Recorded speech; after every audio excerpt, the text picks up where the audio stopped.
Hello homeschoolers, welcome to the land of Kakiak. My name is Laurel. Today's video I am going to be picking resources and kind of lining up my curriculum for my son for his 8th grade year. We'll be starting in September. So there's gonna be 3 parts to this video. I'm gonna take you through my plan stage, my shop stage, and my show where I just show you. Kind of pull it all together. I do consider us Robinson curriculum based, so you're gonna see that come through in some of the elements of our school year and our resources, but I am definitely RC plus.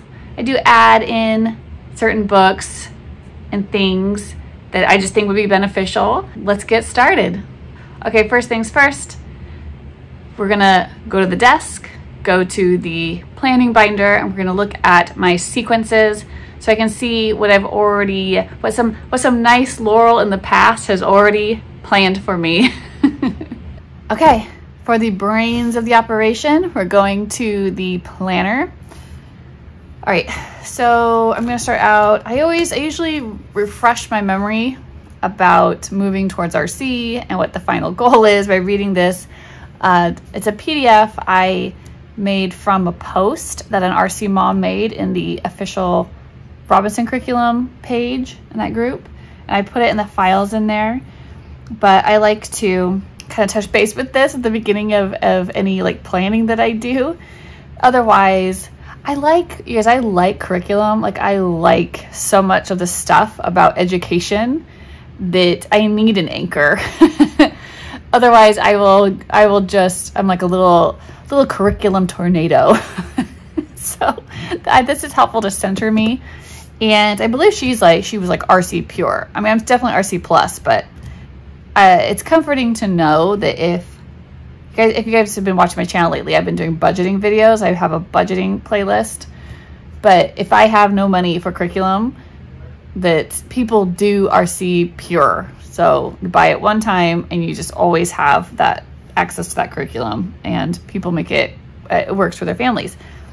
Okay, so I like how she said that the basic outline is 2 hours of reading, 2 hours of math, and 1 hour of writing. That's the goal that we're getting them to.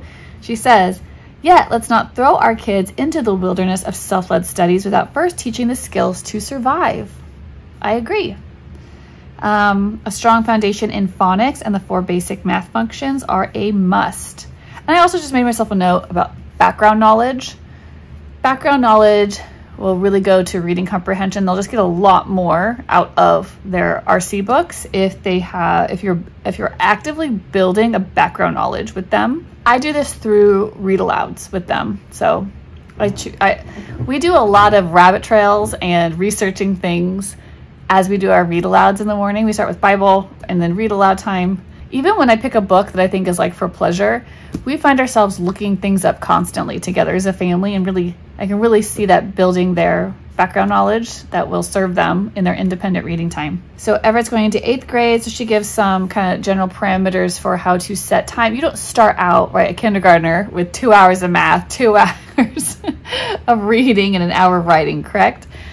So that is why I developed actually the unofficial RC notebooks that are moving them towards those independent goals. And we're building up phonics, we're building up reading comprehension on those pages, just so much good stuff, right? Moving them towards these independent goals. So if he's an 8th grader, I would go for his time. I think this is for reading. So his grade times 10, so 80 minutes for reading. So 1 hour and 20 minutes. She says 45 minutes of writing, 90 minutes of math for a 9th grader. So I'd say that's probably, again, 80 minutes for math. Yeah, 45 minutes for writing is probably that's good at that age. So that's kind of how long I want things to be taking. And here's the rub.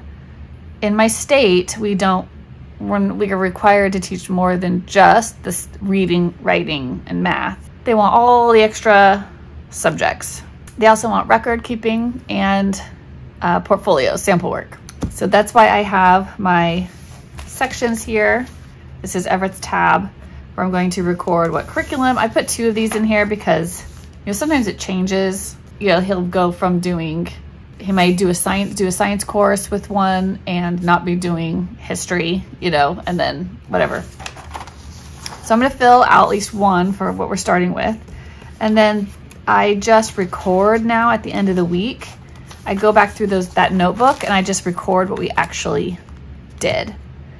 And that's been a lot more time effective for me.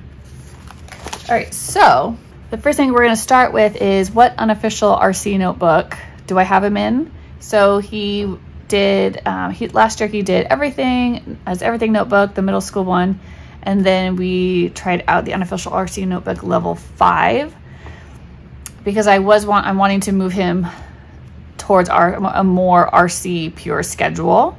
Now I may tinker with what books we're using. I may tinker here and there, but I basically want to get him to that 2 hours of math, 2 hours of reading, 1 hour of writing. But I've got to try to make that plan. I have to make the requirements for my state fit within that overarching plan. And I do it with these notebooks.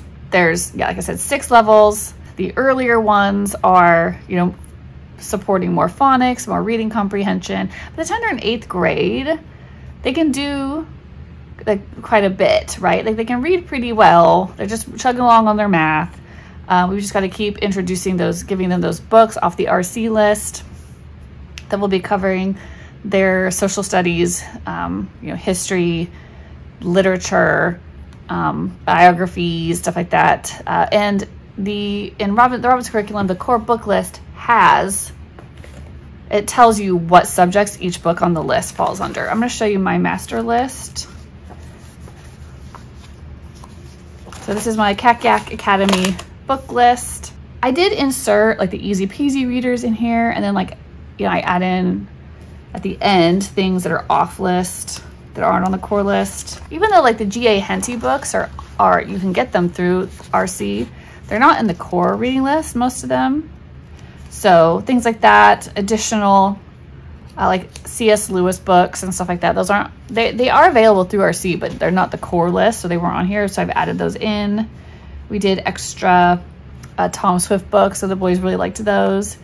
So I've just been writing those in, and then I've got 3 columns with a completion date for whenever it finishes them. I just write the month and the year. I made myself a little color coded to tell myself like where I could find these in my home library. So if it has books I own a hard copy of, I put a gray dot. Books I have printed, like I printed them off, I know where I keep all those, I put a red dot. And then books that had an RC book exam. At one point I wanted to do book exams with everything that had one. I gave a green square. The ones I wanted them to do my book notes and summary assignment with, I did in these colors, my comics. So I had at one point different assignments. This is before I made the unofficial RC notebooks and the everything notebooks. So I don't really do that stuff anymore because it's all individually, it's all contained within their notebooks now. So that just like, I just simplified a lot of stuff for myself. But I still look at this to be like, and if there's no dot, that means I don't own it. If it's one of these ones that has a certain color on it, I have a line for easy peasy. It's because that title is contained within, you know, the first easy peasy reader or the second easy peasy reader. And this is the RC book number. And I just approximated what grade. I thought that's really hard to approximate grade. It really, it took, I would honestly say it's one of the common questions you hear people asking about RC is like, when can the kids read this book list on their own? And honestly, for our family, they really couldn't start, like, well, William really couldn't start until about 3rd grade reading those books independently. And I inserted a whole bunch of stuff before then, like the Magic Tree House books and the Merlin Mission books and some of the like new Tom Swift books that are for younger readers. History of the, Secret of the Hidden Scrolls. So he loved all those books. I just let him rip through them in the 2nd grade. And now he's got a bunch. I think he still has some more Merlin Missions to read. He really wants to read them. So I'm going to let him keep reading them because he loves them. I think they go to social studies, right? I'm kind of applying that RC concept, but to some additional like newer books. And of course, they're not going to have the RC vocab. I don't worry about that because I'm having, at those younger ages, they're working in the McGuffey readers. Okay, sorry, I'm getting totally off topic. I'm talking about my 8th grader. He's past all that. So I'm going to look at my sequences. What I would usually do in this document, I'll link for you. It's where I have listed out with approximate grade resources that would go with certain skills for approximate grades. And these are all links to those resources. So my plan for 8th grade for math, like, so the RC plan is to use Saxon. Everett just really wasn't doing great in Saxon. He really wasn't able to do that on his own. We had issues. We tried for 2 years. It was a no-go. So we switched to Right Start Math, which was much more engaging, and he wasn't skipping lessons and stuff, but he still thinks it's pretty boring. And so when I had him do IXL, like math on that website, he actually like looks forward to it, I think, because he wants to get on the computer. And so while I'm typically not a big screen person, I'm trying to be open-minded and not keep us in a box and miss out on opportunities that would work better for him. So for math, I'm actually gonna say, I'm just gonna write IXL for now. And there are actual math books like within that. So after this summer, I will take a look at what math books they have in there and see if that is a match. I've also thought about, I really wish Right Start had like an online version. Like I would love to see him with his, over there with his manipulatives, like doing stuff and then checking his answers online. Like I would love that. And it could like, if it could like, something could store the answers. And I wish Right Start would do something like that. But for right now, we're just gonna stick with IXL, and we'll probably reassess at the end of the year, because there are Saxon online, like Saxon resources. So I might even go back to Saxon, but for right now, I'm trying IXL, and I don't have to buy anything because I already, it's only like $10.95 a month or something for that program. All right, so reading. These are my required subjects for the state of South Carolina: math, reading, writing, science, social studies, and literature. So for reading, I'm interpreting that as vocabulary. I'm just gonna write that vocab. We're doing the RC vocab. RC has like a bunch of its own vocabulary activities that go along with their vocabulary words for each book. I'm doing a little bit differently. So I'm just gonna write down, I do have the flashcards. I'll link to my most recent library tour video, and I'll show you where I'm storing them. I need to remind myself bookmarks. So I make bookmarks for each RC book. I use their vocabulary words, and I just make bookmarks for each one. He's supposed to read through the list before he starts every day. I really encourage them to read out loud to themselves. They can even plug their ears and whisper, but read the word and the definition. And I also like them to, just the very first day they start a new book, to read these to me so I can make sure they're reading them correctly.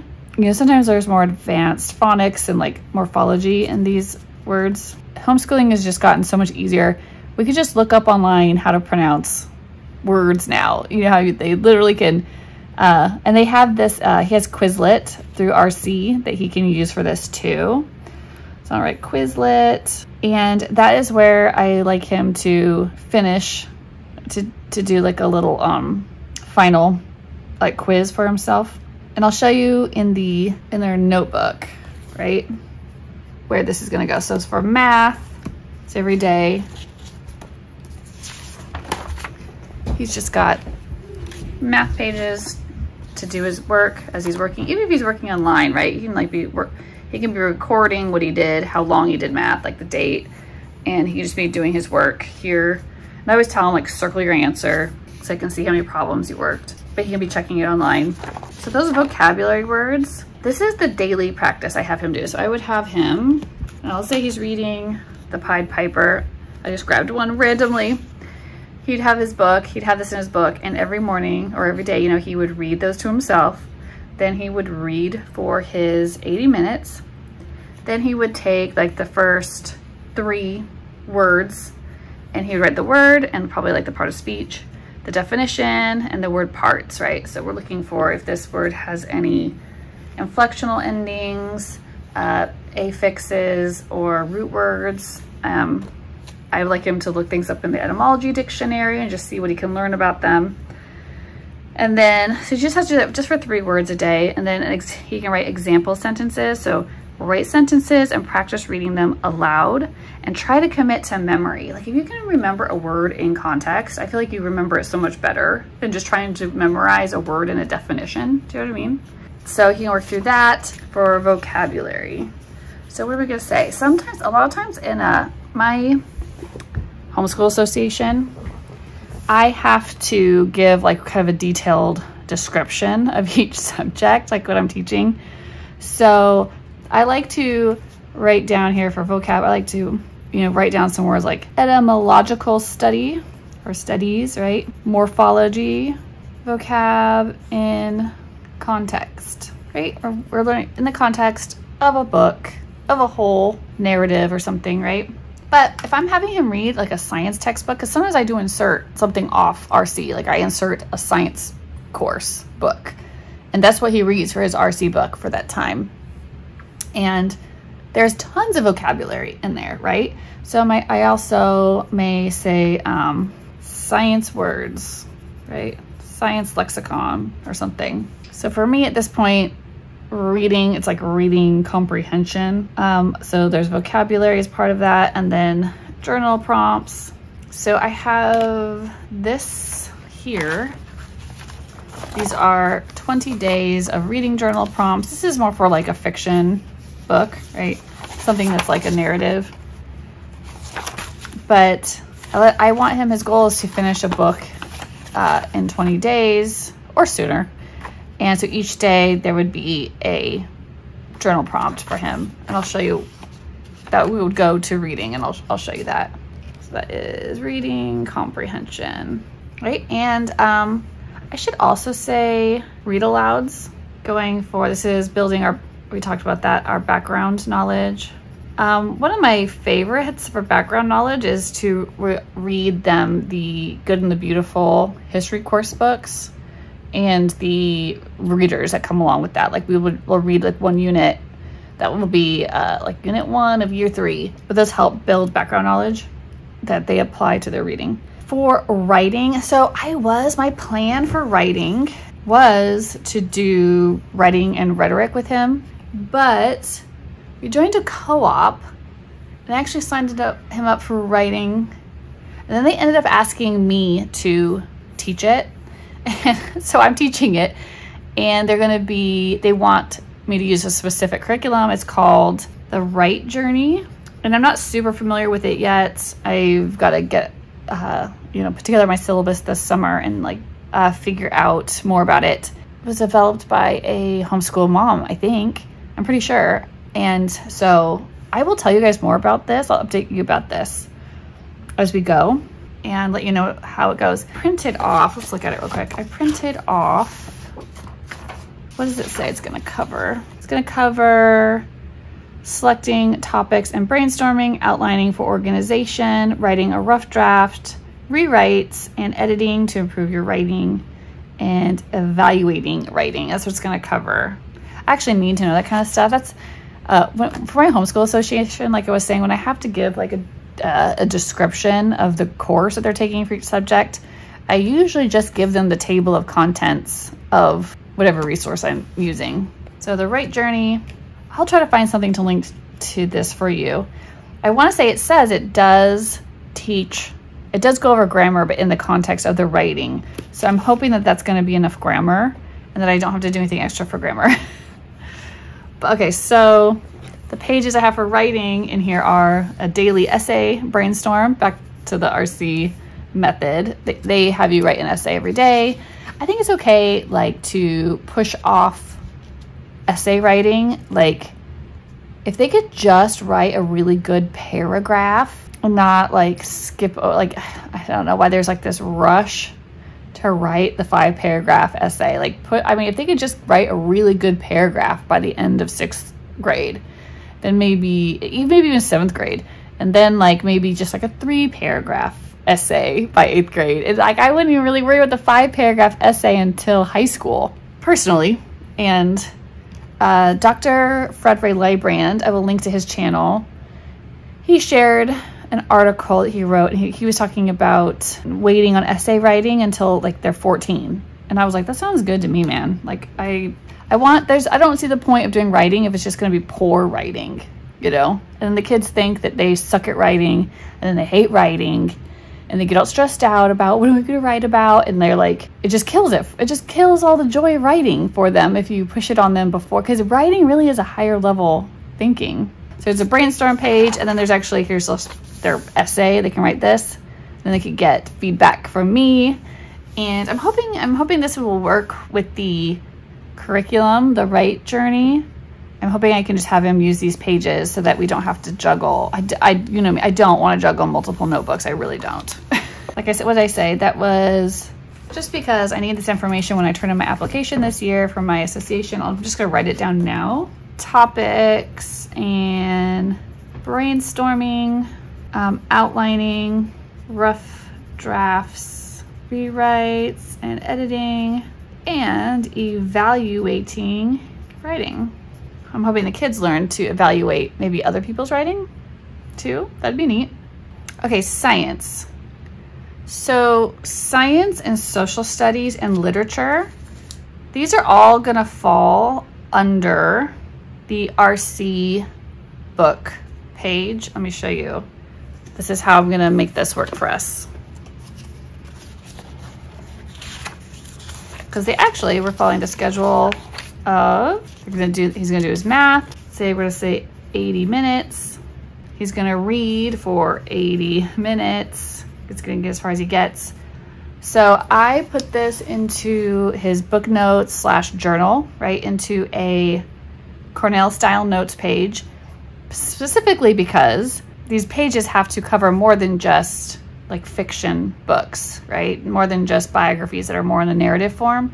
He's got to take a science course. So if he's reading a science book, I want him to be able to take Cornell style notes and then summarize and then like put any visuals he needs to into it.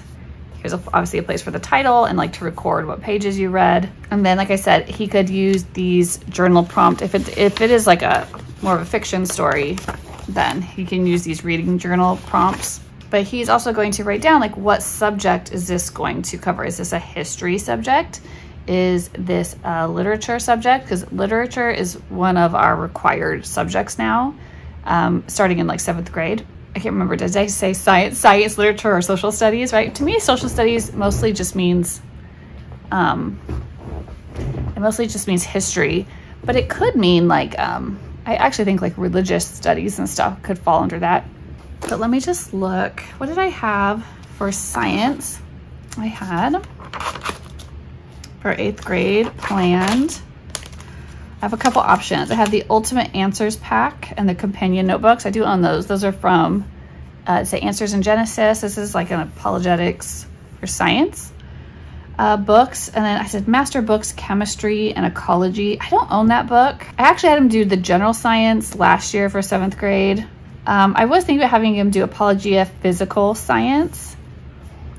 Let me double check. I'm wondering if I can't push that off until high school. The deal with RC and science is that Dr. Robinson says that there's no point in teaching them science really until hard sciences, until they've done calculus. And you'd have to read up in his thoughts on it more to be more specific. But he said what kids are getting is observational science. But he doesn't like the oversimplified models, right? Which I'm sure they would be getting in something like chemistry and ecology, like chemistry. Like it's gonna be a very simplified model of like, you know, molecular structure and atoms and stuff. But sometimes you gotta have something. So I'll check. I'm gonna check about physical science, and then we're gonna talk about the RC list and see what kind of books they have designated as science that could be possibly inserted for this year. Okay, yeah, so it says this could be actually physical science could be 8th or 9th grade. And so I could push that off to next year. Do you know what I signed him up for in co-op? I signed him up for computer science. So he will be taking computer science through his co-op. So I'm just gonna write that co-op computer science. I have not gotten the list yet of like what materials that he'll need, or just anything like, I'm not quite sure if there's going to be a book or a workbook or anything involved in that. I remember taking computer science like 101 in college, and it was just like, this is a mouse, make a PowerPoint presentation and stuff like that. So I don't know, they just may be using programs at co-op. I'm not quite sure what that's going to be. So I'm really thinking about, let's go look at the book list. If he's already taking computer science, it would be nice it'd be nice to be able to, because I own that book. I own Physical Science, 3rd edition. I think they're on to 4th edition now, but I bought this. And I do like Apologia books, I do, but this took, when he did general science last year, it took a long time to get through that book. And I'm like, oh, I don't know if I totally want to do that again in 8th grade. I might be thinking about it. It might be best to save that for 9th grade, and then I don't have to buy another science textbook. So I could use my Ultimate Answers Pack book and have him do the computer science.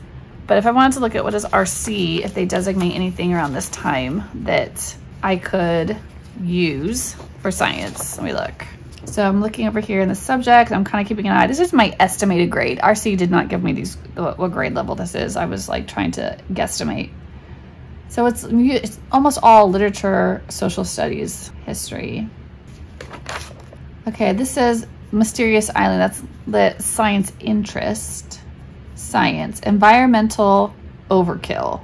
This is a book, but I had it down for like 9th grade. Then they have The Heart of the Antarctic, Volume 1. That's social studies and science. Yeah, so they start getting into Of the Motion of the Heart and Blood in Animals. I think they get into like physics, but like not till like much later because they want them to take calculus first. So there's really like a long swath of time here that there is nothing designated science for like, you know, elementary and middle school. So that's why I've like invested in buying some things to use for science that we're just trying to help them like learn about the world around them. I think these are going to be too advanced. It's, you know, general science. They said 7th to 8th grade. So I could have moved those. I could have moved these two up. And master books, chemistry and ecology. So this is actually, this says all grades 3 through 8. So I probably should move this one back to 6th grade and then bump those two forward. You go here, you go here. All right, so what I think I'm gonna do actually is co-op is computer science and save physical science for freshman year and do the Ultimate Answers pack. So let's just start with book 1. Let me go grab it so I can see what's in there. See, it's pretty thick. So this is, right, alternate answers to secular, atheist, I don't know, modern scientific religious beliefs. So let's like write down some things that this is going to cover. Stuff that like the state would care, because my co-op, my homeschool association has to answer certain things to the state's Department of Education. So they don't care if we're talking about, is there really a God? So I won't even mention it. Why shouldn't Christians accept millions of years? So let's talk about carbon dating. We're going to talk about evolution, the theory of evolution, laws of nature, ruin reconstruction theories. Oh yeah, there is a notebook, a companion notebook for this, but I'd have to, I bought it, but I haven't printed it out to look at it. What I like to do with stuff like that is to print them out and bind them like one time or buy a hard copy of something and use it like a textbook, and then the kids are doing their work in their RC notebooks or their everything notebooks. And then I don't have to like keep remaking this and like juggle multiple notebooks. So we're at carbon dating. What about radiometric dating, flood, animal migration, dinosaurs, fossil record, plate tectonics, ice age. That's probably enough. I don't think I need to like cover it. I don't think I need to tell them any more than that. But that's like a good sampling of things that are gonna be covered in here. And this is the kind of book, it's so long, right? I'd probably have him go, we'll probably split this in two, right?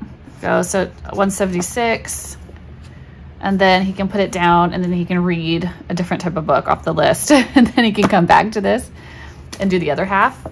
Those kinds of books are so fun because they're just such, you can just dive into, like find a video on these things, and like, I love having the kids cross-reference things they come across and not just accept.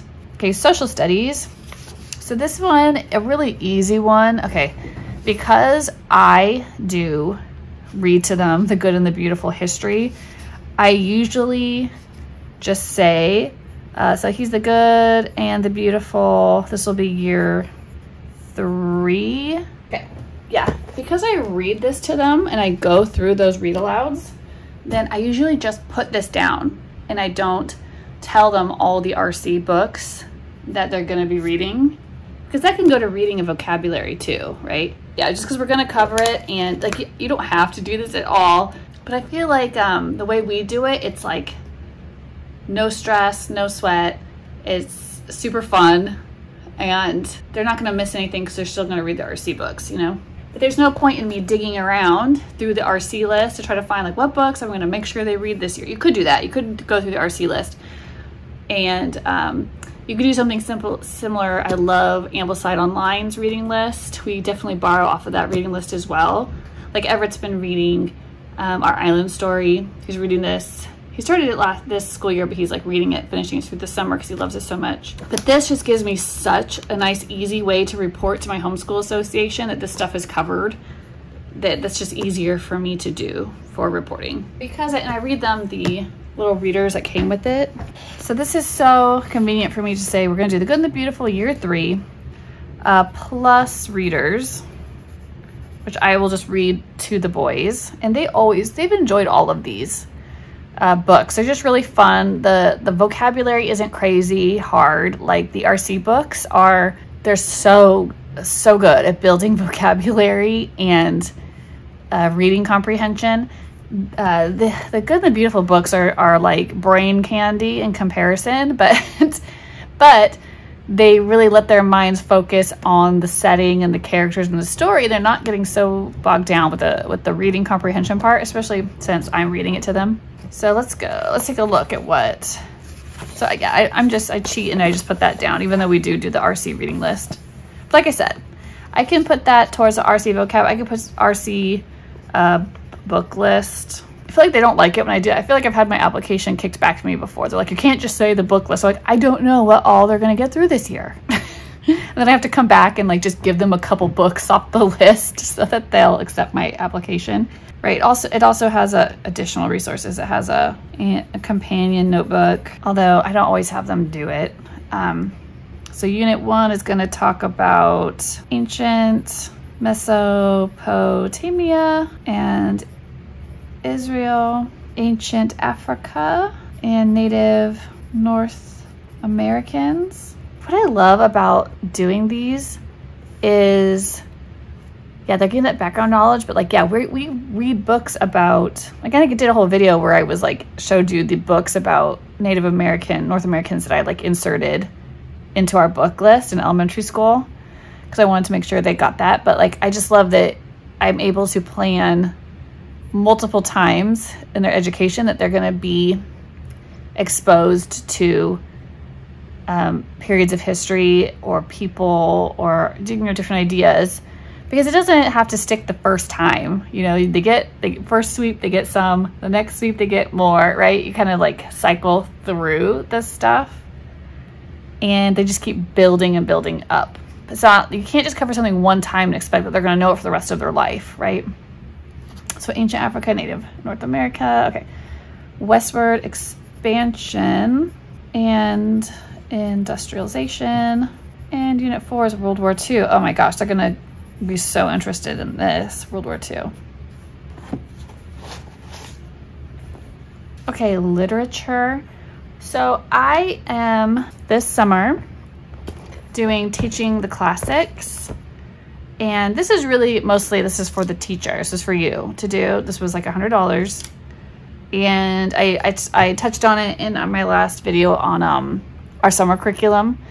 And I haven't taken it yet. We're actually planning on starting this Monday. Today's Saturday. So in 2 days, I'm so excited to start this with our summer curriculum.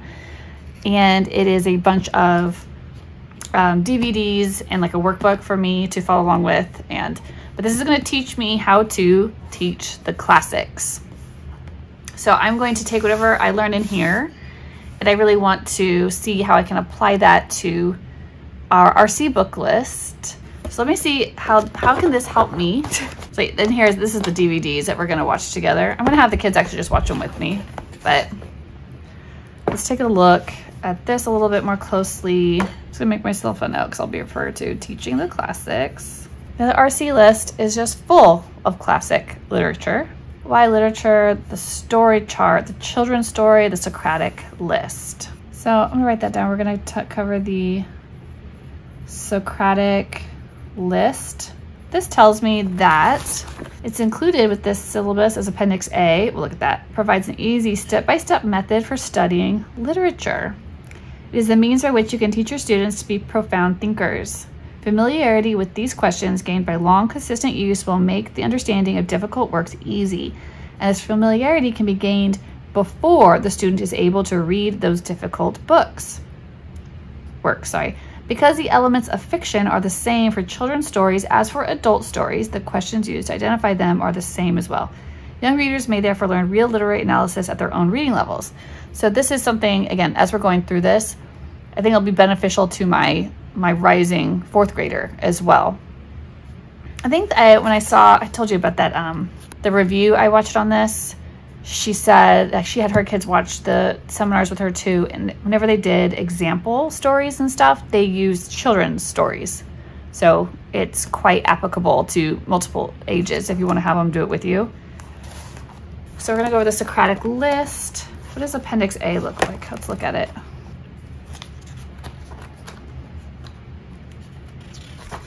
Okay, so there's a bunch of questions. This is basically reading comprehension questions. Questions about, conflict, questions about plot, questions about theme. So this is gonna cover, okay, setting, characters, conflict, plot, theme, literary devices, context. Okay, that's the Socratic method. Look, now there is a reading list, stories for young children. Oh, we can apply this from the very beginning with our RC books or whatever reading list we're working off of. But they've got some examples here. Oh, they do have Winnie the Pooh and The Tale of Peter Rabbit on here. I love those. Juvenile fiction, right? Little Women, The Book of Three, The Indian in the Cupboard. I remember that book. That was fun. The Magic Bicycle, The Small Woman. Okay, what is this? Black Beauty. We have that book. The Hobbit. We have that book. I'm usually looking for books I already have. Yeah, Rebecca of Sunnybrook Farm. That's on the RC list. Swiss Family Robinson's on the RC list. I don't know if The Adventures of Tom Sawyer is on the RC list, but I do own it. Okay, then there's high school. So this could be like your literature reading list too. If you didn't like subscribe to a book list already, it has a really great one in here for you. All right, so we're gonna go over, okay, literary terms. And this is kind of my guidebook. This is the teacher book. So I may pick out just a couple books to cover from that book list that overlapped with the RC book. So I saw Black Beauty on there. We saw The Invisible Man, which I don't know that that's on the RC list, but we love that movie. Like the old black and white one, the really old one. Actually, we just recently found, I think it was from the 50s or 60s, like a TV show, The Invisible Man TV show we watched. It was funny. It was interesting though. We'll definitely do Rebecca of Sunnybrook, because that's on the RC list. Want to kill two birds with one stone. He's already read Swiss Family Robinson. Oh, The Hobbit. Let's do The Hobbit. Everyone likes The Hobbit. I don't think that that's on the core RC list, but it's in the like additional reading. So for literature, he is just, again, these science, whether he's reading his answers book. So this says, this is something I do for read aloud. So I think what I would probably have him do while we're doing this is I want him reading independently. See, I could have him just use The Good and the Beautiful and have him just summarize what was talked about. But if he is, I usually am having him read now from the G.A. Henty collection, something that matches up with the timeline. So I'm gonna check the Boys Guide to the Historical Adventures, G.A. Henty. So for ancient history, the Count of Bubastis, he's already read. He read Beric the Briton. He has For the Temple. What is that about? That sounds like, if I remember right, that sounds like Jerusalem maybe? A Tale of the Fall of Jerusalem, circa AD 70. Okay, so that would be a perfect one for him to read independently. Okay, so he's gonna read For the Temple, okay, Henty. Anything about Africa? This is more to do with like the era, and it's hard to tell what place. I'm gonna Google if there's a G.A. Henty book about Africa. The Young Carthaginian. Let's do it. We'll say that. We'll say The Young Carthaginian. Westward expansion and industrialization. I'm thinking about the Mexican-American War. Western adventure. I think I have all these. I'll have to double check that I have these books. And then World War II. I don't have a book on World War II from G.A. Henty. It's past his time. But you can get through 3 Henty books in a year. That's pretty good. Those are pretty thick books. So these are for independent reading. So yeah, these aren't exactly on the Robinson Curriculum Core reading list, but the whole Henty collection is part of the Robinson. You can get it through Robinson Curriculum. So I'm gonna see if I can come up with vocabulary lists for these ones. I don't know if I'll be able to using the way I've done vocab lists before, but we'll see. If I'm successful, I shall make a video. This is all about essay writing, isn't it? All right, that was a good amount of planning, wasn't it? This is by RC Plus, no? Okay, so we've got math, that's just on the computer for right now, reading, which I'm focusing on vocabulary and comprehension. Let's follow along. Let me make sure this is all gonna fit. So math, reading, right? Notes or journal prompts to go along with it. And then vocabulary work, like studying some of those words very deeply. Then for writing, we've got the Write Journey. He's gonna be doing that with me, but at co-op. So I'm sure I will have daily assignments for them to do to go along with this. I'm gonna have him do his in here, I think.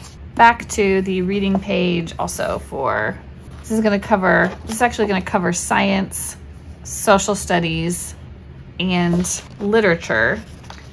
I'm gonna use the same page for all 3 of those subjects, but we'll be focusing on different things, right? So if they're doing science, if he's focusing on his science for that writing page, he will be taking his Cornell style notes, right?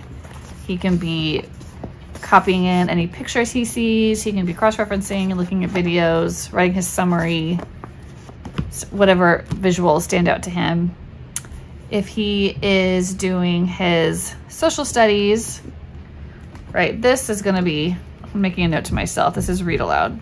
This is what he's gonna do on his own, right? He'll be reading these historical fiction novels that kind of fit in somewhere with the timelines of what we are reading. And then usually we can get through about the first 3 units of The Good and the Beautiful during the year, and then 1 over the summer. So for that, I will be having him summarize what's happening in the chapter, but we're gonna have to come up with some kind of format where he is looking for historical facts, and he is somehow recording the historical facts that he finds in his reading. So I've got 3 books lined up for that. And then also for those reading pages, the literature section. So when he reads these 4, these are off of I believe these were on the RC list, and they were on that reading list from the Teaching the Classics. We will be going over elements for the Socratic list. So setting, character, conflict, plot, theme, literary devices, and context, and then literary terms. So he will be making notes about his reading using those elements to fill in his chapter notes or journal prompts, right? So that'll help, because a lot there, that is going to teach him a lot. It's going to be helpful for doing these journal prompts, because a lot of that is asked in here. But what we're going to learn this summer, we're going to go over that all this summer, so he is prepped to just apply it in the fall when he starts up. And so he should be able to just use his journal prompts. I'm gonna stick it in there. I use it like a bookmark. It's something that they use every day like that, or really commonly. I just like to keep it as a bookmark. Then I've got a couple extras in there in case I make changes during the year. Then I'll just be recording whatever he does at the end of the week. So I'm keeping my diary, you know, of what we've done, and this also keeps attendance, right? So I date it and everything. And then those notebooks are their work portfolios. Those are their work samples. I like to keep like one from the end of the year to show how, you know, what they've accomplished by the end of the year. And the rest of them I like to put in their room so that they can just keep looking at them all the time. Okay, let's see, what does his little stack look like for next year? So he's got his notebook. He will have to handle his answers, book 1. He will not have to handle his history, like the Good and the Beautiful, because that's just part of our like morning time. So I will be handling this. He will have G.A. Henty books. This is something, he won't have it. He'll have some type of, you know, book for his reading page. This is for when he's doing his social studies, independent reading, right? There's an example of a book he'd be doing his literature, independent reading. Again, RC really simplifies their day by, we don't do these at the same time. I don't do literature and science and history at the same time, right? He'd only be every day having one of those, right? His notebook and one of those.